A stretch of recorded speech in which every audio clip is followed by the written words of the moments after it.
Hi, welcome to Reading Chinese Art. My name is Brian McLean. Thank you for joining me. This is the first in a series of videos on how to decipher and translate Chinese so that you can apply that skill to evaluating and better understanding Chinese works of decorative and fine art. Because as you probably know, unlike Western art, Chinese art tends to have writing on it. Paintings, bronzes, even pieces of furniture can often have inscriptions or other passages of calligraphy. So it can greatly enhance your appreciation of the art of this culture. It can elevate your connoisseurship, and if you're a dealer or collector, can really help you out as well to be able to read inscriptions. And that's what we're going to get into. We're going to start with the fundamentals, looking at tools of the trade, techniques, the language itself, and then get into looking at sales results, auctions, and just on and on, a mix of history and current market conditions and real pieces and evaluating fakes versus authentic pieces. And we're going to talk about how to catalog a piece properly, how to find a sleeper or an undervalued, underappreciated piece, and how to use a myriad of online resources. So let's get going. The first skill I think that you should have, and I have this listed as the first video I want to do because I think it's that important, is how do you type Chinese on a computer? You'll need to know how. Even if you say, wait a second, I don't know Chinese. Even so, you're going to, at some point, if you're serious about researching Chinese art and antiques, you're going to need to be able to type Chinese characters on a computer to some extent. And the better your language skills, the more you can leverage that. So if you know some Chinese, you really want to be good at Chinese input in Pinyin, in both traditional and be able to recognize results. Pinyin is Pinyin, but you want to be able to recognize results as either traditional or simplified characters. And then be able to take those into other websites and continue your research. So, as you can see right now, I have, in the upper right corner of my screen, I've got an American flag that indicates that I'm currently typing in English, US English. But in the drop-down menu, there's a Pinyin Simplified and Pinyin Traditional. And what the Pinyin Simplified means is that if I were to type Chinese Pinyin, if I were to type Pinyin, which is the romanization system for Chinese, like I were to type MAO, Mao, you would get all the characters that are pronounced Mao of various tones. There are 4 tones in Mandarin. So if you type Mao in letters, Pinyin, you'll get a drop-down menu with every Mao of every tone. So let's try that. Okay, so we're just going to get a blank document going. Just you need somewhere to type. It's like anything. You need to get a cursor blinking so you can type. Okay. And then as soon as I type a sample, we're going to go in and look at how that language kit is installed. Okay, so I'm going to just type MAO. Oops. MAO. And the first Mao, that's actually the Mao Zedong Mao. And the second Mao is cat, which explains why they have a little cat icon here. So if you click that one, and there it is. There's Mao, which by itself means hair or brush. A Mao Bi is a traditional Chinese writing brush.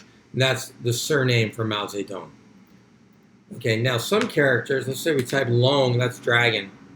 Some characters come in simplified, like you see here, because I'm typing in Pinyin Simplified, and that means dragon. But they also come in traditional, so you really want both language kits installed.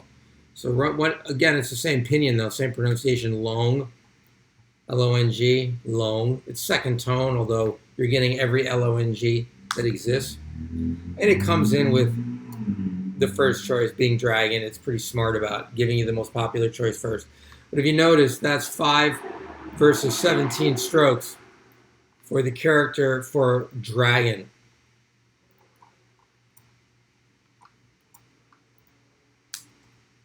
Long, dragon,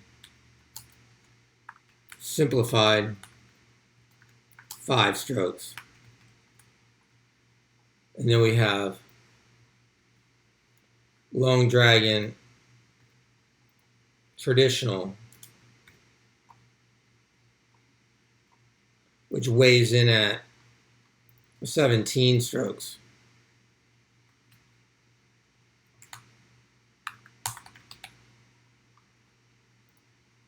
Okay, more on all this stuff later. We're going to get way into characters, simplified versus traditional. We're going to have a thorough discussion of Pinyin.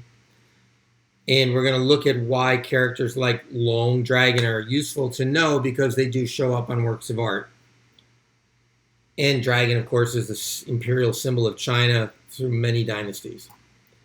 All right, so what you do is to install the language kit, you go, if you're, I'm assuming, I'm on a Mac. I know most of you may, well, very well may not be. But for a PC installation, I'm not going to do that. I don't have one right now. So I can't even demonstrate it if I wanted to. But if you go to YouTube and type Chinese language kit Windows, you'll get plenty of help. Okay, so these language kits are already installed. So what I'm going to do is back it up a little bit and uninstall them. Okay, and I'm going to close out.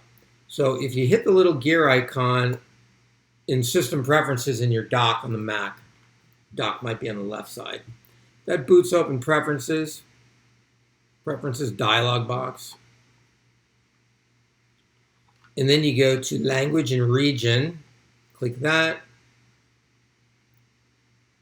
Takes you right into preferred languages, and you only have English listed. That's the primary. You probably want to stay with English as the primary because otherwise you'll default type. That's the language you default type in. You probably don't want to default type in Chinese.